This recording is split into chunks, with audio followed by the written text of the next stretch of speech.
შენიცი სპორტის მეორე-მეოთხედფინალური ეპიზოდით გიბრუნდებით, რაც იმას ნიშნავს, რომ დღეს კიდევ ერთი ნახევარფინალისტის ვინაობას გავარკვევთ. ძალიან საინტერესო და დრამატული თამაშის მოლოდინში ვართ, იქიდან გამომდინარე, რომ მონაწილეები გვაძლევენ ამის თქმის საფუძველს. შეგახსენეთ, რომ ჩვენი წარმდგენია BetLive, მე კი ზაზა ვარ ამ გადაცემის წამყვანი და ახლა უკვე შეგვიძლია გადავინაცვლოთ დღევანდელი ეპიზოდის მონაწილეებთან. ცოტნე, სანდრო, როგორ ხართ და როგორ გრძნობთ თავს? ცოტნე შენთან დავწვით. პირველი გამარჯვების მერე დაგვიბრუნდით უკვე მეორეჯერ. დაგიბრუნდით. არასასიამოვნო მეტოქესთან ვიცნობ ძალიან კარგად, ჩემი მეტოქეს წლებია. ვიცი მისი შესაძლებლობები და ერთ-ერთი ყველაზე არასასურველი მეტოქეა ნამდვილად სანდრო ჩემთვის. სანდრო, შენ რას გვეტყვი? ეს არის ტყუილი. სინამდვილეში რა ვიცი, ძალიან სასიამოვნო თამაშის მოლოდინი მაქვს, იმიტომ რომ წინა თამაშიდან ყველაზე მეტად რაც დამრჩა, შეიძლება გამარჯვებაზე მეტადაც კი იყო თამაშის პროცესისგან მიღებული სიამოვნება, ამიტომ მაგას ველი დღეს. ძალიან მიხარია. წარმატებებს გისურვებთ, ვიცი რომ უცნაურია ერთმანეთის მოწინააღმდეგე მხარეებში ყოფნა, იმიტომ რომ სპორტულ რასადროդეში ერთ გუნდში ხარ, მაგრამ დღეს ერთმანეთის პირისპირ. მოვისმინოთ პირველი რაუნდის წესები, თქვენ კი არ დაგავიწყდეთ რომ გამოიწეროთ ჩვენი YouTube არხი და ზარის ხილაკსაც დააჭიროთ ხელი. წესები. პირველი რაუნდი, ფოტოდუელი. ამ რაუნდში ორივე მონაწილეს ეძლევა 90 წამი. მათი მიზანია ეკრანზე გამოსახული სპორტსმენების გამოცნობა, რომლის საშუალებაც რიგრიგობით ეძლევათ. სვლა იქამდე არ გადადის მეორე მოთამაშეზე, სანამ სწორი პასუხი არ დაფიქსირდება. იმ შემთხვევაში თუ მოთამაშე ვერ გამოიცნობს ეკრანზე გამოსახულ სპორტსმენს, აუცილებელია თქვას სიტყვა შემდეგი, მაგრამ დაკარგავს საჯარიმო 3 წამს. რაუნდს იგებს ის, ვისაც მოწინააღმდეგეზე მეტი დრო დარჩება. მოვისმინეთ პირველი რაუნდის წესები, რაც იმას ნიშნავს, რომ შეგვიძლია დავიწყოთ ძალიან საინტერესო ფოტოდუელი. სახით პირისპირ ერთმანეთთან, მეგობრებო, და ჯეირანით გადავწყვიტოთ, ვინ დაიწყებს ამ რაუნდს. კეთილი. ჯეირანი. ვიწყებ. სანდრო, შენ იწყებ ამ რაუნდს. ცოტნეს უკან მონიტორზე იყავი ყურადღებით, 5 წამიანი კაუნტდაუნი ჩაერთვება, სვლა შენზეა, გვარს მეუბნები სრულად, ორივეს გისურვებ წარმატებებს, წამზომი ჩაერთო.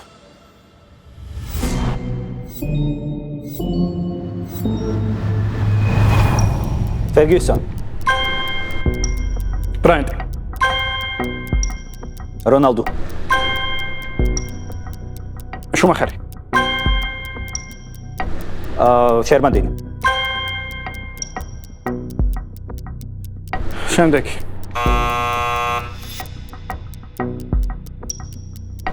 Ederson.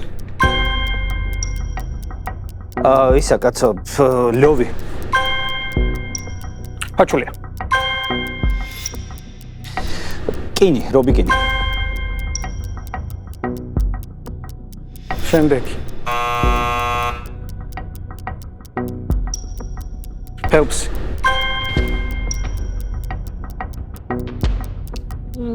შემდეგი.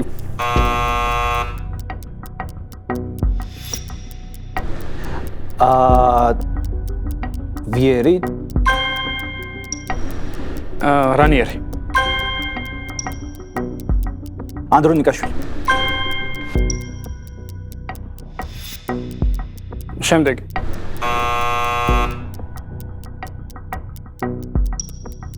დინატალე. როსბერგი. Verstappen-ი, Vettel-ი, არ ვიცი, ვინმე, რაიკონენი, ჰაკინენი შემდეგი. Magnussen, კაი.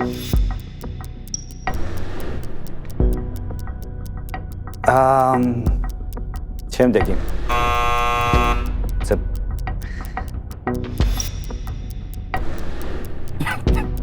ჯოკოული. იაშვილი.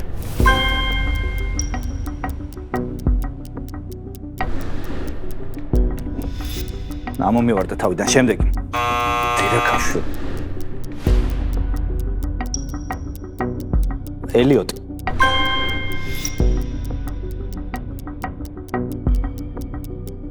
კლინსმანი? არა, შემდეგი. ვინმე მილა. ნუერბიცა. კარპოვი? კამორენეზი. შემდეგი?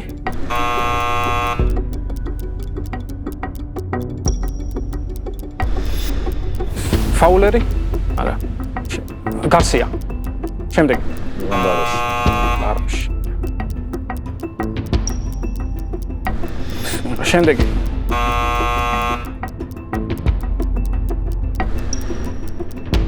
ოსპინა. დე ბრუინე. ადრიანო. ვიდუკა. ტარაპტი. საკა. ჩილავერტი. შემდეგი.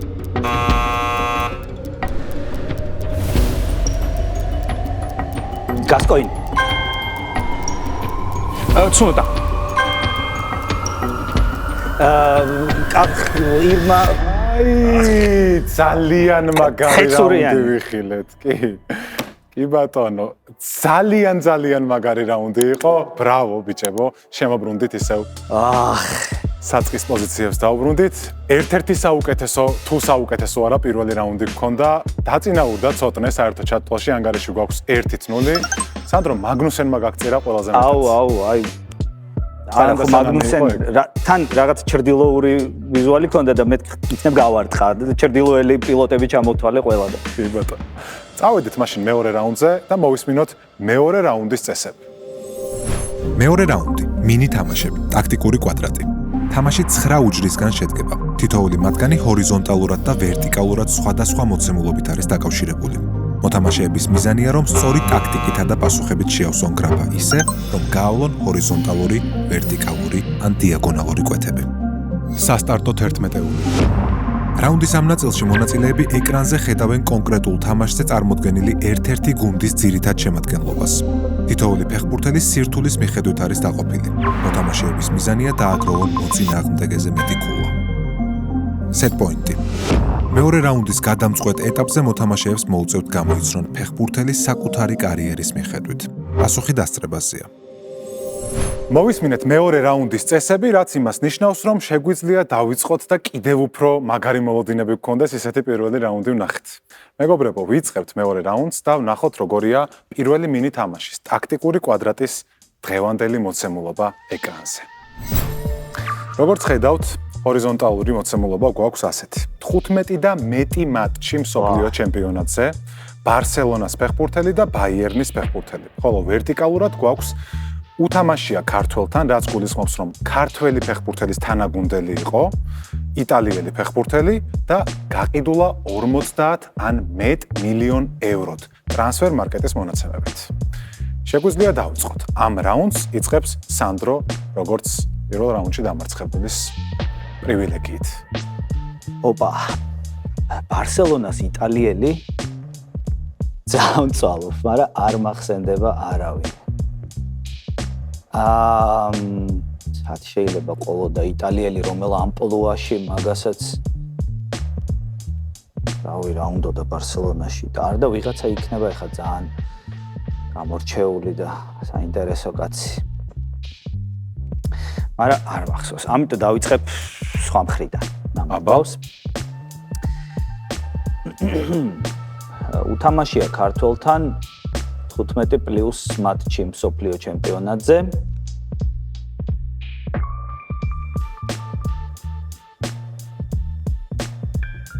ასეთი ფეხბურთელია, უკვე პასუხისკენ უნდა წავიდეთ. კი, უნდა წავიდეთ. ესეთი ფეხბურთელია, ну, მაგალითად, პაოლო მალდინი. რა თქმა უნდა, სწორი პასუხია. ბარსელონა, იტალია, სვიტყვი თუ შეიძლება. ბარსელონა და იტალია. ჯანლუკა ზამბროტა. სწორია. გაჭირი უნდა და ზამბროტას ბარსელონაში. სწორი შენიშვნა ნამდვილად. რატეული იყო, სადაც იყო. ოკეი. ну 15+ მატჩი მსოფლიო ჩემპიონატზე და იტალიელი არემ ვიტყვი მაგას ბუფონი იყოს. ჯანლუიჯი ბუფონს 14 მატჩი აქვს სამწუხაროდ სანდრო და ამ პასუხს ვერ ვიხებთ. ოკეი, მაინც ჩამკეტავდა ქვედა იმას კვადრატს ალბათ და. გამიჭირდებოდა. მარტივია ხა გაყიდულა 50+ მილიონი. მოდი ბაიერნი და გაყიდული 50 სვიტყვი. ფილიპე კოუტინიო. კოუტინიო რა თქმა უნდა სწორია.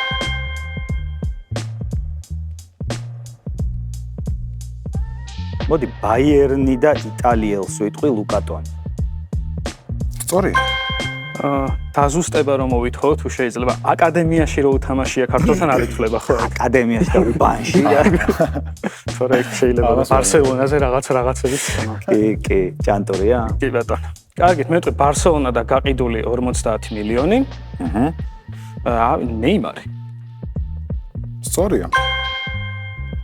იცი რა, ბარსელონა უთამაშია ქართველთან შეიძლება უფრო რთული გასახსენებელი იყოს, ვიდრე გაყიდულა 50+ მილიონად და 15+ მატჩი მსოფლიო ჩემპიონატზე, ამიტომ მაგას ვიტყვი და იყოს კრისტიანო რონალდო. სწორია. როგორც მახსოვს მოასწრო კალაძესთან თამაში რონალდინიო. ბარსელონა უთამაშია ქართველთან. მართლა. ქართველის თანაგუნდელი და ბარსელონა რონალდინიო. დიახ. მილანში მოასწრო ცოტა ხნით როგორც მახსოვს. მილანის ფანი ალბათ. სწორი პასუხია, ვერ დავაბნიე ჩემი შეკითხვით, რაც იმას ნიშნავს, რომ მეორე რაუნდის პირველი მინი თამაში ცოტნეს მიაქვს და მეორე რაუნდის ანგარიში 1-0 გვაქვს. წავედით მეორე თამაშზე და ნახოთ როგორია დღევანდელი ჩვენი სასტარტო 11-ეული და მეგობრებო, შემთხვევით ხო არ გახსოვთ 2010 წლის ჩემპიონთა ლიგის ნახევარფინალში ლიონი ვის დაუპირისპირდა? ლიონი დაუკეს და ინტერს.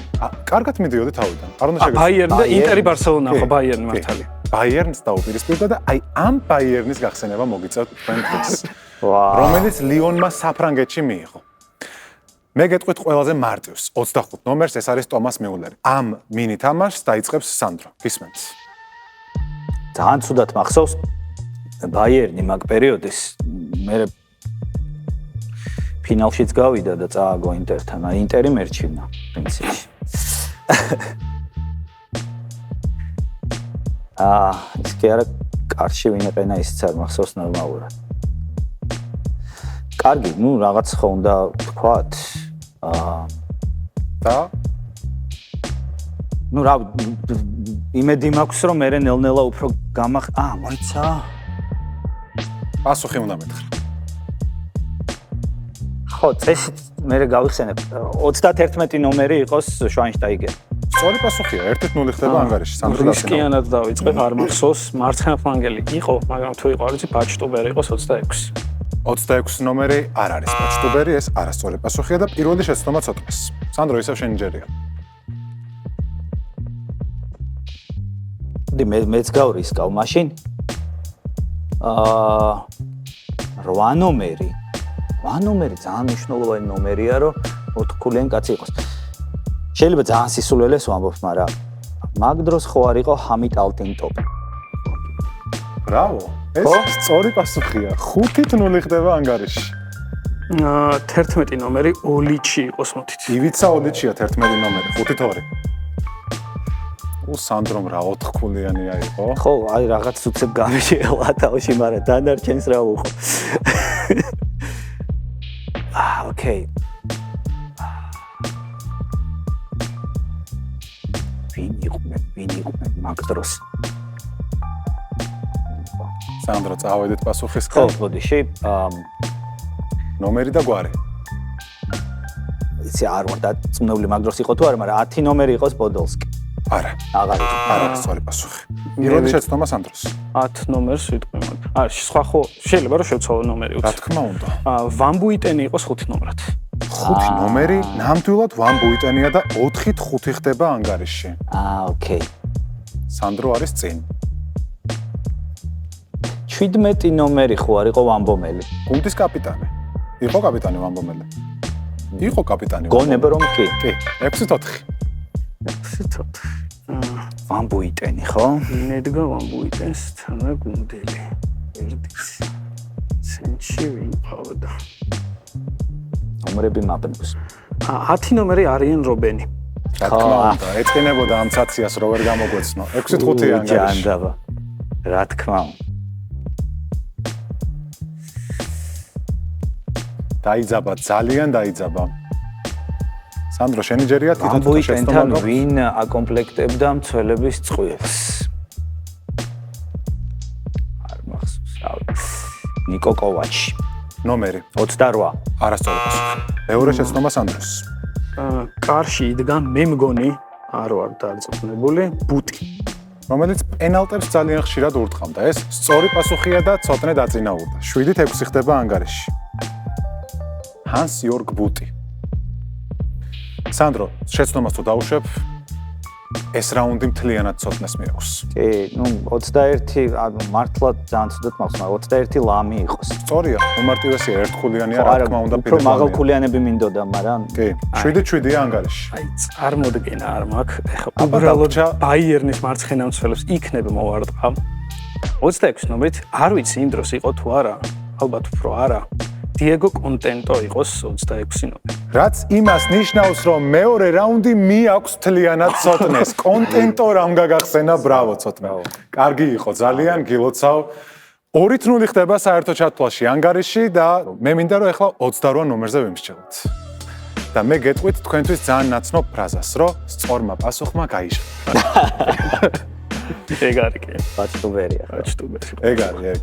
ჰოლგერ ბაჭტუბერია 28 ნომერი. გამომეყენებინა მაინც. ვარო, იქნებისა. რომელიც ბაიერნის მერე ნუ დაიკარგა, მაგრამ აქ იყო და რა გავაკეთოთ. ჩვენ კი წავედით ძალიან საინტერესო მესამე რაუნდში. სპორტპედია საერთო ჩათვლაში ანგარიში გვაქვს 2-0 და სანამ ასეთ მაგარ მესამე რაუნდს იხილავთ, გამოიწერეთ ბილაივის YouTube არხი და ზარის ხილაკსაც მიაჭირეთ იქვე ხელი. მესამე რაუნდის წესები. მესამე რაუნდი სპორტპედია. ამ რაუნდში მოცემულია 12 გრაფა, რომელიც 4 კატეგორიადაა დაყოფილი. თითოეული კატეგორია 3 სხვადასხვა სირთულის შეკითხვას მოიცავს. მოთამაშეები მონაცვლეობით პასუხობენ მათთვის მისაღებ შეკითხვებს. მონაწილის მიერ აღებული შეკითხვის ვერ გამოცნობის შემთხვევაში მოწინააღმდეგეს ეძლევა საშუალება მოიპაროს კითხვა. თუმცა თუ კი არასწორ პასუხს გასცემს, შესაბამისი ნომინალით გამინუსდება. მოთამაშეების მიზანია დააგროვონ რაც შეიძლება მეტი ქულა. მოვისმინეთ მესამე რაუნდის წესები, რაც იმას ნიშნავს, რომ შეგვიძლია დავიწყოთ ძალიან საინტერესო ორქულიანი რაუნდი სპორტპედია. თუმცა იქამდე შეგახსენებთ, რომ ჩვენი წარმდგენია ბეთლაივი. მეგობრებო, 4 კატეგორია გვაქვს ტრადიციულად ამ რაუნდში და მოდი გავეცნოთ როგორია დღევანდელი მოცემულობა. პირველი კატეგორია არის ბორჯღალოსნები მსოფლიოზე. მეორე კატეგორია თემი და სასწორი, მესამე კატეგორია დედმამიშვილები და ბოლო მეოთხე კატეგორია არის in vino veritas. მედია კატეგორიებმა არ დაგცაბათ. სანდრო, შენი წრე. რა გითხრათ?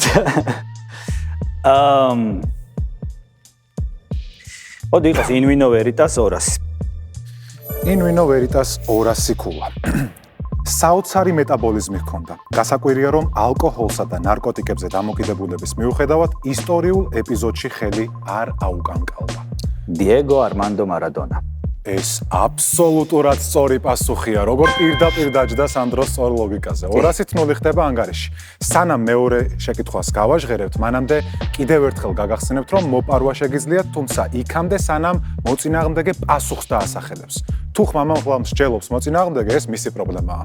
პასუხამდე შეგიძლიათ მოიპაროთ. იყოს დედმამიშვილები 200. დედმამიშვილები 200 ქულა. ეს ძმები თითქოს ახალი გასოლები უნდა ყოფილიყვნენ, მაგრამ NBA-ში დიდად წარმატებული კარიერა არ გამოუვიდათ. ახლა უმცროსი პანათინაიკოსში, უფროსი კი ბარსელონაში თამაშობს. არ მოდგენა არ მაქვს, უბრალოდ ვინ ძმები ვიცი, მაგას ვიტყვი. დრაგიჩები იყვნენ მოდით. არა, სანდროც არ იპარავს, არა და წინა გადაცემიდან გვახსოვს ცოტნემ რა კარგად გამოიყენა თავისი კინოს სიყვარული და ეს ცოდნა. აბა. ბოლო პერიოდში ძმები კალათბურთელზე გადაღებული რამე ფილმი ხო არ გახსენდება? სადაც ხუანჩო და ვილი ერნან გომესები თამაშობენ. არა. მაშინ სწორი პასუხი იყო ეს, რაც ახლა გითხარ. ხუანჩო და ვილი ერნან გომესები. ერნან გომესები. საინტერესოა. შენჯერია. საინტერესოა. მოდი იყოს, ზუსტად ვერ ხვდები ბოლომდე რა უნდა იყოს და ამიტომ იყოს თემი და სასწორი 200. 200 ქულა, ესე იგი საშუალო სირთულის შეკითხვებს ვუტევთ. ხო. გულშემატკივრები ხშირად ხუმრობენ, რომ ეს მსაჯი არსენალის თამაშებს უნდა მოარიდონ, რადგან შესაძლოა ბელგიელ ფეხბურთელთან ნათესაური კავშირი ჰქონდეს.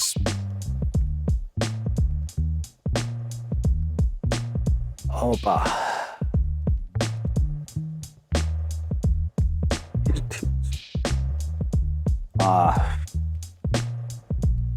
ალბათ რაღაცა ხო არ ვიმსჯელებ. უბრალოდ არ ვიცი. ავიდეთ პასუხისკენ. არა, ვები არ არის სწორი პასუხი. ძალიან ბევრი მიმი არსებობს ზოგადად ინტერნეტ სივრცეში, სადაც ნახავთ, რომ ძალიან გვანან ერთმანეთს ბელგიელი არსენალიდან გახსენდება ტროსარი და ტურპენი. მართლა? ძალიან გვანან ერთმანეთს. ვა, საინტერესოა. კლემენტ ტურპენია სწორი პასუხი. ტურპენის სახეზე არ მახსოვს და არც მე. კარგი. ცოტნე შენი ჯერია. 200-0 ანგარიში სამტროიდებს. გაურისკოთ მოდის და იყოს in vino veritas 300. 300 რო იქნებოდა, ამას უკვე მივხვდი რისკით. როგორც ცნობილია, ამერიკული სპორტის ამ ლეგენდას დალევა ძალიან უყვარდა. თუმცა მისი სახელის გაგების შემდეგ წესით ალკოჰოლი არავის უნდა მიეცა.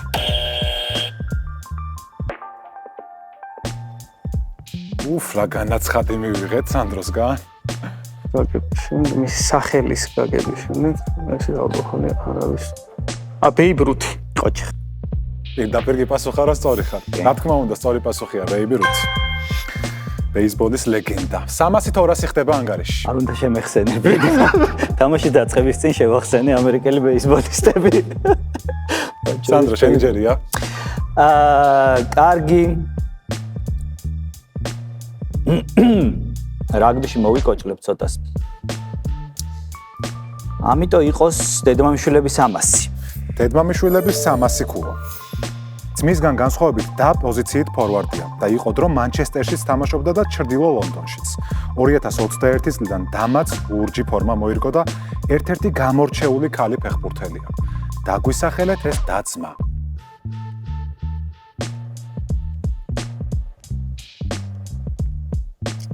ვიცოდი ეს.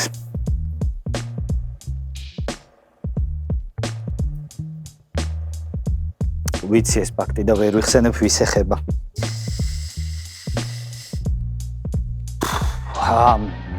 რავი, ვიღაც უნდა ვთქვა. არაფერს არ კარგავ. ხო, უნებრივია. იყოს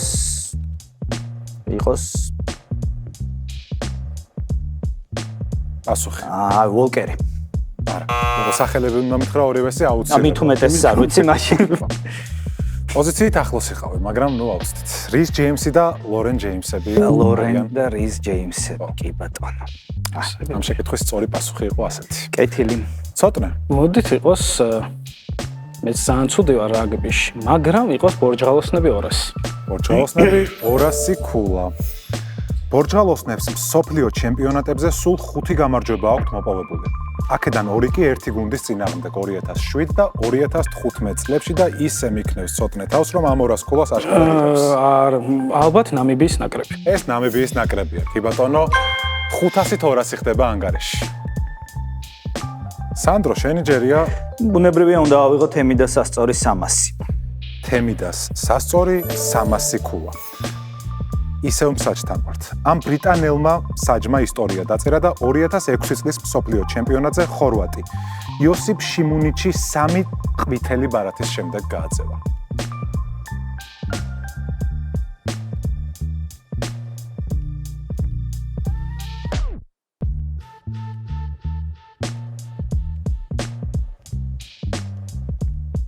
შესაძლებელია რომ გაიხსენო?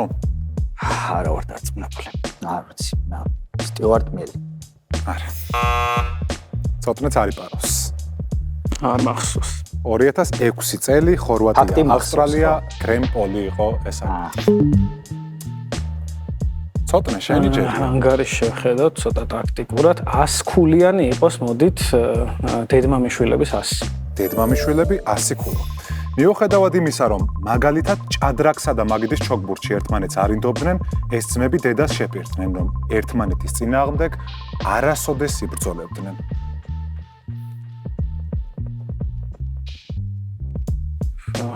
არ ვიცი. კლიჩკოები იყოს, არ ვიცი. ასეთ პასუხს ვერ მივიღებ, სახელები უნდა მითხრა აუცილებლად. ვის თუ ვინმე სასახელი. ვიტალი და რა ქვია, არ მახსოვს, არ ვიცი.